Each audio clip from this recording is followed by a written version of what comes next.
Hi everyone, thanks for joining me. Well, this video tutorial is going to be on resistance. Now, our first electronics video was on current, and then we followed that up with one on voltage. And like I had said before in the previous videos, we're going to do one on resistance and then tie that all together with a study of Ohm's law. Now, I'm going to break this one on resistance down into two parts, and we're going to speak just about theory and how you come up with certain values. And then the next part will be more practical, showing the different values of resistors and the different types of resistors and how they're used in the electronics industry. So let's get started. Hello everyone, thanks for joining me. Today's lesson will be on resistance, and we'll start out with what is resistance? Well, resistance is a measure of how much an object opposes the passage of electrons. So a material with few electrons per unit volume will have a substantial opposition to current flow.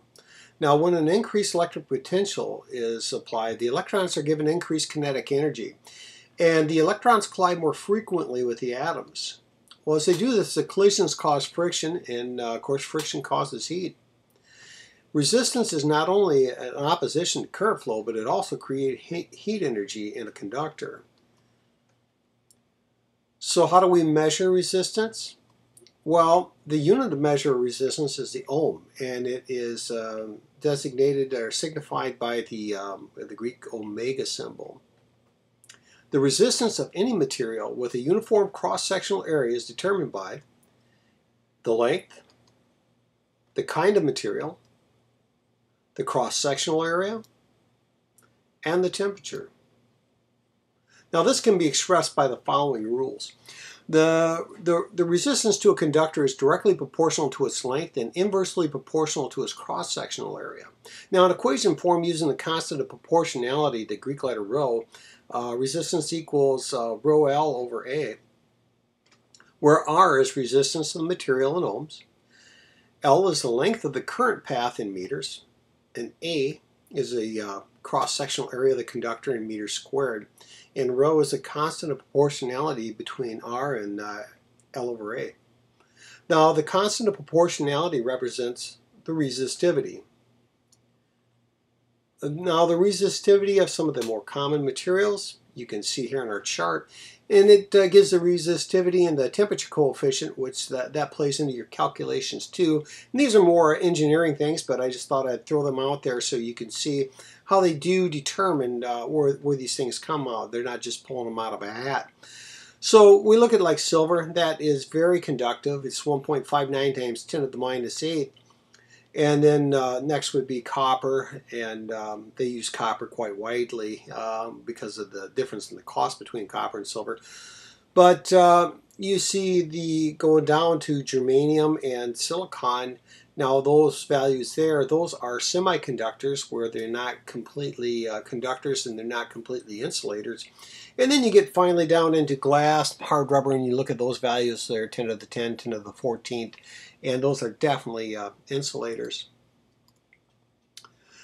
Now there's a relationship between temperature and resistance, and by increasing the temperature of a conductor, you increase the likelihood of electrons colliding with the atoms in the material.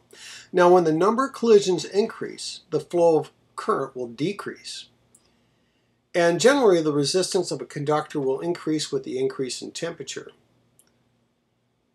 And the next thing we have resistance. We have the opposite of that. We have conductance. And conductance can be defined as the reciprocal of resistance. Now, conductance measures the ease of which current flows through a material. And the SI unit of measure for conductance is the Siemens, and by the letter S there. And conductance is represented by the symbol G. So if we look at that in equation form, G equals 1 over resistance. Next we would have load resistance. Now what's load resistance? A load is a name given to any device connected across an energy source. Now load resistance represents the amount of opposition to current flow offered by the load itself. Loads also always represent voltage drops because they absorb electrical energy and they dissipate it as heat, sound, light, or mechanical energy. Well, that's our lesson for today. The next time we get together, we're going to talk about resistors and some of their functionality, so we'll see you then.